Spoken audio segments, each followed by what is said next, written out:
The night before Mariamo's wedding, the village was buzzing with rumors. Shadows danced on the walls of Chief Obu's compound as elders gathered, their faces drawn with concern. The air was heavy with whispers that had grown louder by the hour.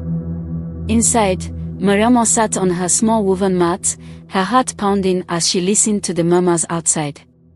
She had waited so long for this day, her chance at a new life.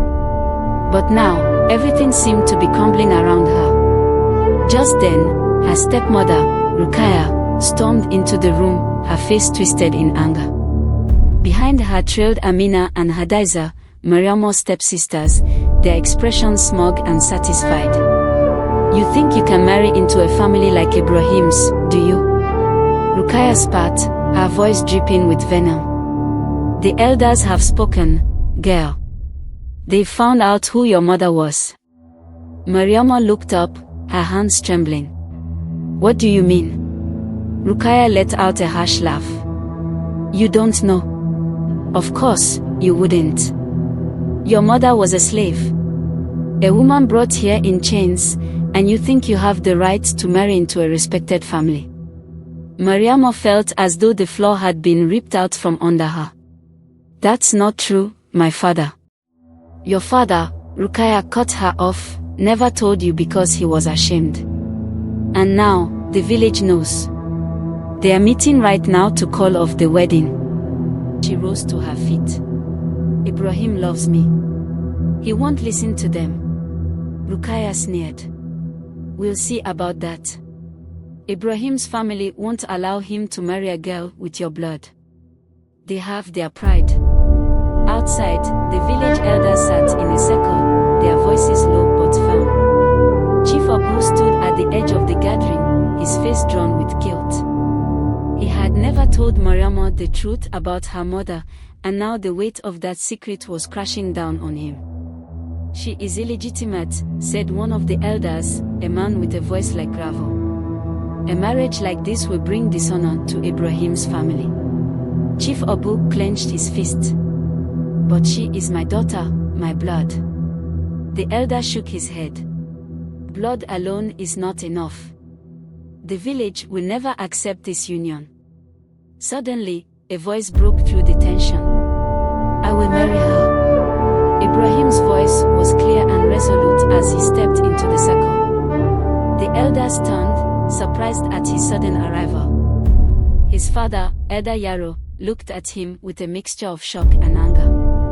"Ibrahim," Elder Yaro began, "this is not a matter of love. This is about our family's honor. I don't care about the past."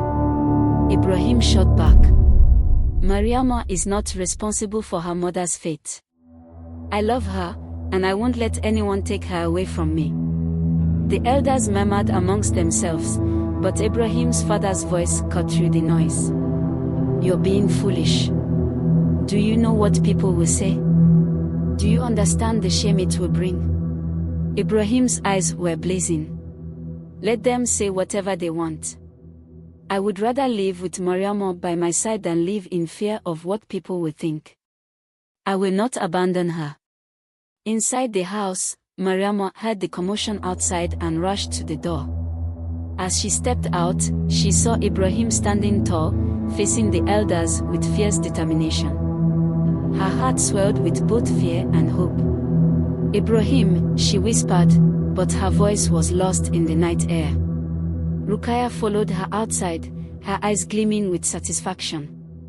"Look at him," she said, her voice cold. "Fighting a losing battle." But then, to Rukaya's surprise, Ibrahim turned and walked toward Mariamo, his expression softening as their eyes met. He took her hand in his, ignoring the disapproving stares of the elders. "I told you I would marry you," Ibrahim said softly. "And I meant it." Tears welled up in Mariamo's eyes. "But the elders, they won't allow it." Ibrahim tightened his grip on her hand. "I don't care what they say. We'll make our own way." Elder Yaro stepped forward, his face stern. "Ibrahim, if you go through with this, you will lose the respect of this village. You will shame us all." Ibrahim turned to face his father, his jaw set. Then let me be shamed. I will not abandon Mariama. Not now, not ever. The crowd began to murmur. Some people nodded in quiet approval, while others shook their heads in dismay. Chief Abu stepped forward, his voice trembling as he spoke. Ibrahim, are you sure? Once you do this, there's no going back. I am sure, Ibrahim said, his voice steady. Mariama is my future. And no tradition, no past, will change that. Rukaya's face twisted in fury. You're a fool, she screamed, her voice shrill. You're throwing your life away for this girl. She's nothing. Nothing. Mariama stood tall beside Ibrahim, her tears gone, replaced by a quiet strength. I may not have come from a perfect family, she said, her voice calm but firm. But I am not nothing. I deserve happiness, just like anyone else. The crowd fell silent. For the first time, Mariama's voice rang out, strong and sure, and people listened. Elder Yaro shook his head. This is a mistake, he muttered. But as he turned away, others in the crowd began to speak. She's right, one woman said quietly. Why should her mother's past ruin her future? Ibrahim is brave, another man added. He's doing what's right. The tide was turning. Even the elders, once so firm in their decision, began to reconsider. Chief Abu looked at his daughter, his eyes filled with regret. He stepped forward, placing a hand on Mariama's shoulder. I should have told you the truth long ago, he said softly. I was wrong. But I will stand by you now. Mariama looked at her father, her heart full of emotions she couldn't express. Thank you, she whispered. The wedding took place the next day, under the bright African sun. Though not everyone in the village approved, they came anyway, drawn by the strength of Ibrahim and Mariama's love. As they stood before the elder who was officiating the ceremony, Ibrahim squeezed Mariama's hand.